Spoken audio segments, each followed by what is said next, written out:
beautiful people, welcome to my channel. My name is Eberechi Igwe Obona from EREX Academy of Fashion. So on today's video, I'm going to be showing you how I made this beautiful, absolutely beautiful skirt on my channel. This skirt, and the front is like an A-line skirt. Okay, the front is an A-line skirt. This is the foot width, that's the wideness at the base of the skirt. Everywhere is fitted with the hips and all that. And then this is the back. So normally you're already used to having a skirt that the front is 6 pieces, like 3 pieces, the back is 3 pieces. Oh yeah, it's normal. But now we have a skirt that the front is an A-line skirt and the back is a 3-piece skirt, and in addition to that, it is longer and it's flowing a whole lot more at the back, and it's just sweeping the ground, and you're wondering, OMG, how did these people create this? So when I created this outfit, a lot of people went haywire on my page and started asking me to recreate a video on how I was able to achieve that. So on today's video, I'm going to be answering that request, teaching you how to create this lovely piece with the front piece as an A-line skirt and the back piece as a pieces skirt with the tail and the train sweeping the ground and all of that. So these are the measurements you're going to need.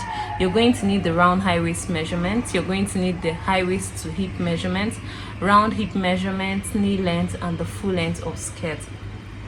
I'm not going to go into so much details of explaining to you how you derive all this if you're making a full outfit. But of course, even if you're making a full outfit, you just have all these measurements and then you are just good to go. So if you're new to this channel, this is just about the perfect time to subscribe to this channel, and by the time we're done with this video, I trust you're going to love it. If you love it, you give it a thumbs up and share the video. So first, let us start from the fashionmatics. This is what I call fashion mathematics. So because of new subscribers who might not be very used to my terminologies, I'm going to tell you what it is. Fashionmatics is fashion mathematics. It's my short form for fashion mathematics. So I'm going to still go with the normal term, calculations part 1. So your calculations are very important when you're about to create the skirts. So first off, you choose the number of yards you want to work with, depending on the event and of course the personality of the person rocking the outfit. So on the average, I could just choose 4 yards. 4 yards is not too dramatic. A bride could use this, a wedding guest could use this, but for a more effective dramatic effect, you can actually do 6 yards, 7 yards, 8 yards, I don't know, just as much as you can that you want it to sweep the ground. Say you have a bride that is really dramatic and want something that sweeps the ground and makes a statement, but 4 yards is just about average. So let's assume you're going to use this outfit for a church, so you go for 4 yards. So the next thing we're going to do is to convert the number of yards to inches. So we'll convert the number of yards to inches this way by saying 1 yard is equal to 36 inches, 4 yards is going to be equal to 36 times 4, and that will give us 144 inches. And now that is the total inches that you're going to need for this outfit.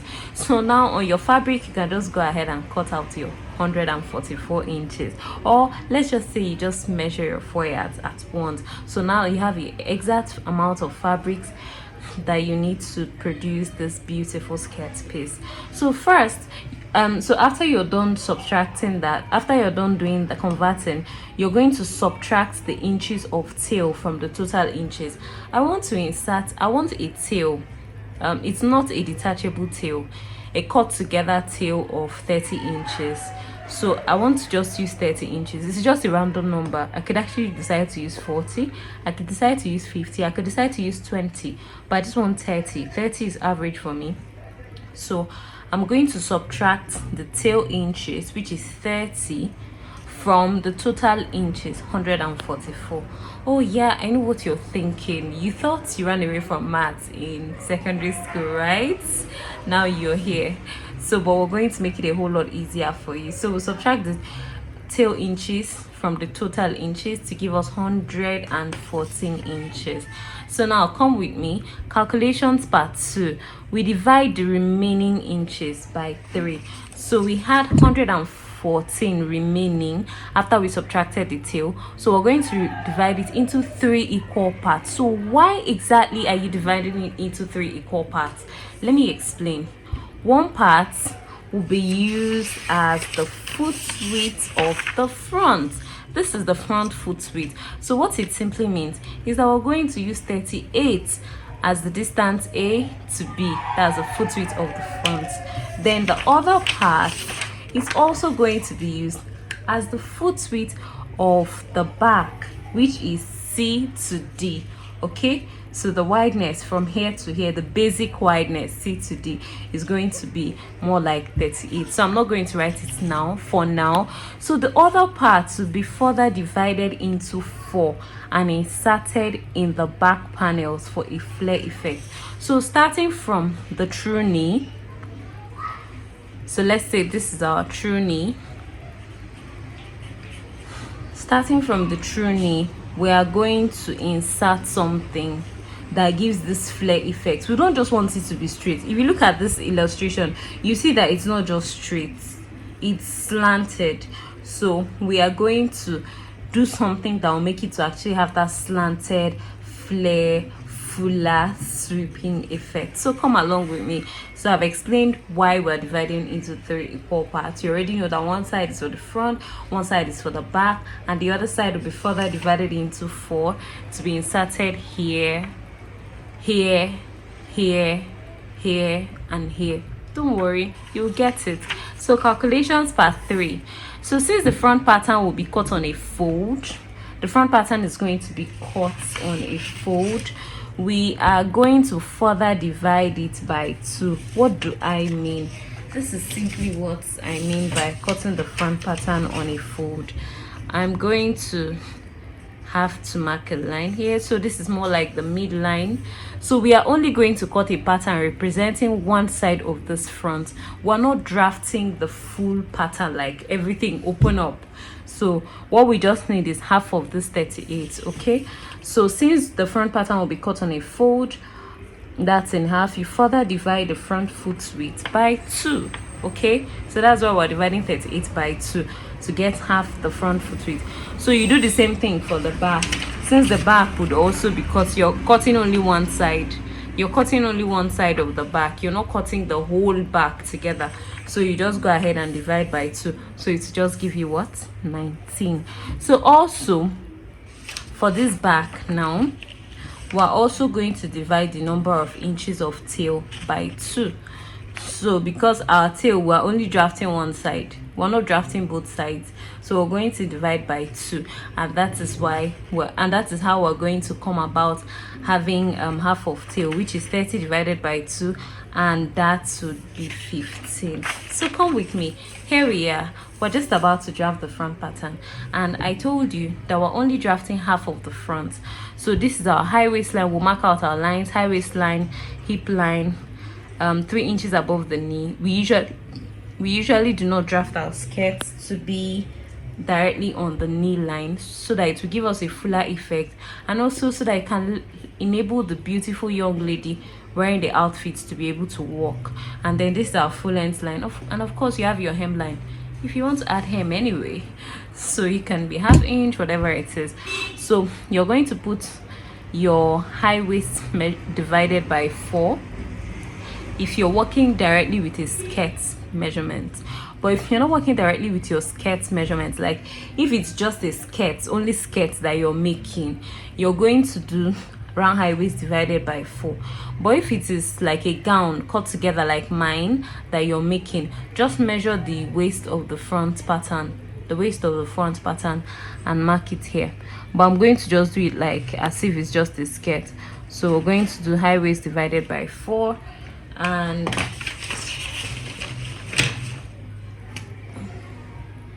of course we'll have our round hip divided by 4, round hip divided by 4.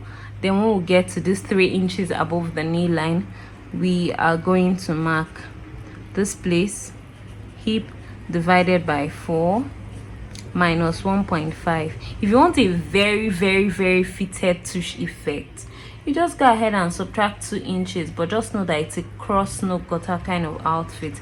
You're going to need your driver, you're going to need your car before you can actually rock that outfit well. So be careful.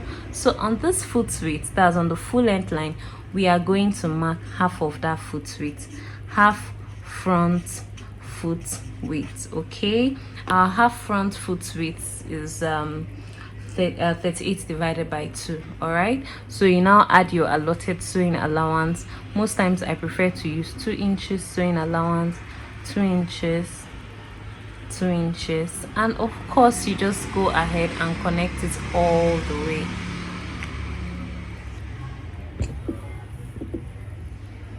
Okay, so this is what we are going to do. We connect the sewing allowance. I'm not connecting these main ones, I'm not interested. If you notice, I'm not darting the front. I don't want the front to have a bulge, so that's why I'm not darting it. So you connect to the full length hemline, and now this is what we have. Our front pattern is practically ready.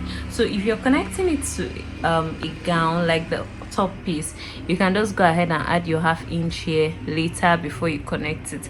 But I've connected every other thing that I need to connect here, and now we have it.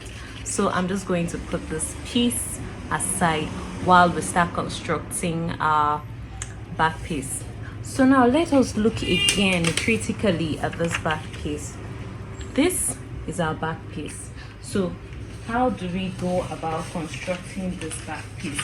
You know that this back piece actually has a tail. The back piece actually has a tail. So this is what we are going to do in dealing with the back piece. We are going to get the full length of our back piece.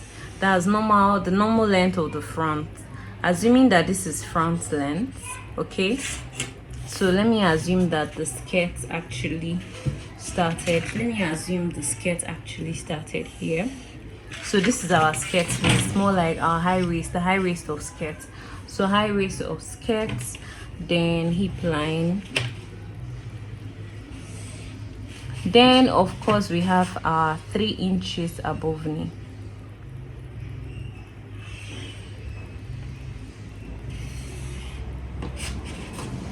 So this is our 3 inches above knee. Okay, so now this is our front length. I want us to use a different color of marker to mark our back length.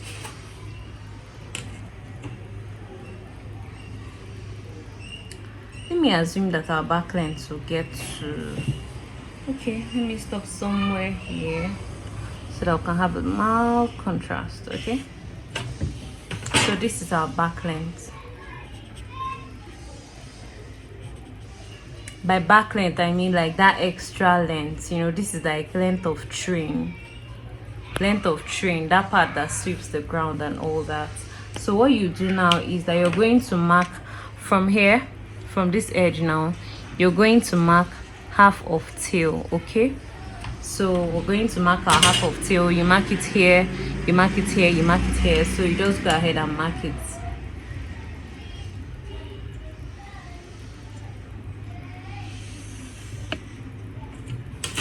So you mark your half of tail. So this place now you just have your half of foot width, half foot width. So here now you just have your back waist measurements. If it's high waist divided by 4 you're working with, you work with it, or you just copy your back waist measurements from your pattern. Then for me, because I'm using it for a gown, I'll add an extra dart allowance of 5 cm darts. That's not really paramount in this tutorial for now, so I'm just adding extra 5 cm. It's my standard. So this, let's say we have our hip measurement, hip divided by 4, so this 3 inches above knee. So we have hip divided by 4 minus 1.5. So of course we'll have it here. So we're now going to add our sewing allowance. Let's say we'll have a sewing allowance of 2 inches, the same thing you added in front though. You're going to add your sewing allowance of 2 inches. Do you see it now? And And now on our front length, we also, the full length of front, we're also going to mark half of foot width there. So this is what we're going to do. We just go ahead and connect it. Just connect it. It's okay to connect. Are you seeing what I'm doing? I'm not connecting it to the back length because look, it is this side that will join to this side. If this side were to be longer than this side, you will have issues, okay? So you have to be very careful with that. So now this is what we're going to do. You blend it, you come down just a little bit, a little bit, a little bit. Nice and easy. And now we are done. Are we really done? No, we are not. So I'm going to mark my dart position. Let me call here X and let me call here Y. So we're going to measure the distance between X and Y and we'll find the midpoint. So let me say I'm doing this assuming that this is just a skirt. If it's for my gown, I would have to use the dart line up as the dart line down. So since I added a dart allowance of 5 centimeters, I'm going to do 2.5 cm left, 2.5 cm right, and connect the dart. Okay, now this is where the magic comes in. This is where we start making changes. This is where we start making alterations, guys. If you're an absolute beginner, just pay very close attention. If you have some level of experience, open up your mind to learn. So now I just drag the line all straight down. That line that I just dragged straight down is this line. Okay, I just dragged this straight down. The zipper is going to be around the tail area. So this is the main area, the body of the skirt. So we're going to start dealing with the zipper inside the tail area. So from here to here, I'll just mark 1.5 inches. Is the standard we use at EREX Academy of Fashion. 1.5 inches zip allowance. So you just drag it down all the way to the true knee. The true knee is 3 knee. Okay, so this is the real knee. So we're going to do some kind of zip shaping now. So we're going to do some kind of zip shaping now. So from here, you go in. That's from this outside here, from this edge, you just go in by 0.75. You connect it to the hip line. Remember that this is our hip line. You connect it to this hip line. Outside, we want this. If you're getting this for your zip shaping, then perfect. So you just go ahead and connect it with your, you can use your metal rule and connect it inside on this main knee line. You're not going 3 inches above the knee now, because now you want this whole thing to like relax very well. So you don't want the skirt to hang up and all that. So connect it straight now. You're not connecting it to the full length now, because this place now, it's the same thing as the center. Okay, so that's the tail area. You see how I labeled the tail? So that's the tail area, and this is the zipper area. That's this zigzag thing you're seeing here, and these lines are this. But there is another division remaining. Remember, we already added our sewing allowance, we're already drawn in our tail. Then I told you something, that we have 38 inches when we're doing other calculation part 3. We talked about the other part that will be further divided into 4 and be inserted into the panels for effect. So this is the panel. This is the panel. So we can start inserting it on this line, or we can start inserting it above. So but most times I cannot. Let me just start from this actual line. Let me just use this actual line. I won't go above. Let me just use this actual line. So from this actual line now, you start inserting 38 divided by 4. That's 9.5. So we're going to do plus 9.5 plus 9.5. Remember, this is just 1, 2. We have the other side, because we were just representing one part of the skirt now. So we've not represented the other side. We are representing the right side. Okay, this is the right side. We've not represented the left. That's why I had to divide it by 4 instead of just dividing it by 2. Okay, so I just hope you understand that part. So at this stage, we're going to go ahead and cut it. So go ahead and cut it with a scissors.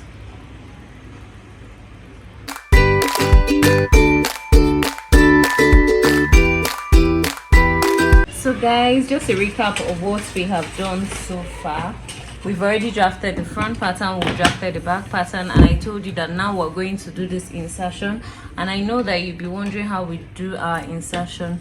If you watched my video on how to make a 12-piece blouse, this would be a whole lot easier for you. But for the sake of those who haven't watched that video, I'm going to just put you through how to create that insertion.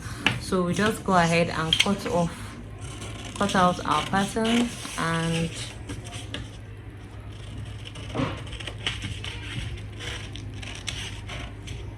oh, I forgot something.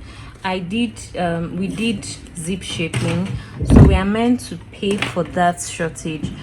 We shortened it by 0.75, so you still come out by 0.75 and pay for it, so that you don't have a general shortage on your pattern. You pay for it up to the knee point, so you're adding 0.75 inches. The aim is just so that you still have your curve intact. That curve is just more like buttocks shaping, so that you can maintain the shape of your buttocks. Okay, so that's it. So I'll just blend it up. I'll just blend it up and then cut it out. So if you have any questions, feel free to ask me in the comment section. And if you want to learn how to make the corset that came with the dress, you can enroll for our corset online course. If you're a core beginner and you want to learn more about the basics of pattern drafting to make structured outfits, you can enroll for our beginners course. Okay, so this is the back piece, so we're going to go ahead and cut it. So while you're cutting it, you eliminate your darts. This is the darts on the zip area, so I'll just go ahead and eliminate the darts on this other area. We're still going to add 0.5 inch sewing allowance all through. We're going to add 0.5 inch sewing allowance all through. So let me just work with a different pattern paper all together before adding it up. So before I add the 0.5 inches, let me use a masking tape to hold it. And this is typically what you're going to do on your main pattern paper. I used a miniature pattern because I'm not going to be cutting this on fabric, but you're going to cut yours on fabric. So while you're working with your full scale pattern, you can just go ahead and do this. So 9.5, we are inserting 9.5 inches. So whatever I have here, I'm going to insert. So I'm going to mark what I'm inserting. So this is my 9.5 cm or inches in your own case. So we just, from here, you just add half inch. You just be adding half inch. Follow the curve, don't change it, don't change your style yet. So I told us that we're going to start our extension from here. So this is what's going to happen. We are going to go ahead and make the connection stroke extension here. And guys, this looks good already. So this is how we go ahead and get the flare effect. So I'm going to use the scissors to cut it through. This is just one of the sweetest skirt patterns I ever get to create. And here, so if you're yet to subscribe, just subscribe to our channel and click on the bell button so that you can get notifications whenever we make posts of new patterns. On this channel, we share a lot of free tutorials on how to make patterns, how to run your successful fashion business, and a whole lot more that will be very useful to you. So this is our zip area. zip and tail. Okay, this is our zip and tail area, and we're going to keep that aside. And now we're going to work with this other one. This is I don't think just get it remember. I would have turned it upside down, but I don't want to do that because it's going to cover the pattern and I don't want it to cover it. I want you to see what we are really working on. Okay, so when you place it on another pattern paper, most times I do this addition with waist patterns and all. So when you do this, you just go ahead and add your 9.5. So sorry, when I'm cutting this on fabric, I'll cut times two on fabric. So same thing as this too. So you just have your still have your 9.5. Let me measure it through. Yeah, so we just have, I had to measure it just because I'm not working with the accurate measurements because I'm working with a miniature pattern. So I added 0.5 inches, assumed 0.5 inches. See where I stay flaying from. So you connect, because we can always use our metal rule. Guys, we're gradually coming to the end of this video. So this is side piece. You're going to cut times 2. Don't forget to give this video a thumbs up. It means a whole lot to me. Don't forget to comment if you have any questions. You can actually just give it a nice positive comment if it's been useful to you, and share the video. My name is Eberechi Igwe Obona, and I'm the author of Pattern Making for the Shapely African Woman and Advanced Pattern Mastery for the African Woman. So I'm going to put the link to order any of the books in the description box if you would like to order them. So these patterns are actually there in Pattern Making for the Shapely African Woman. Thank you for watching. See you in the next training video. Bye.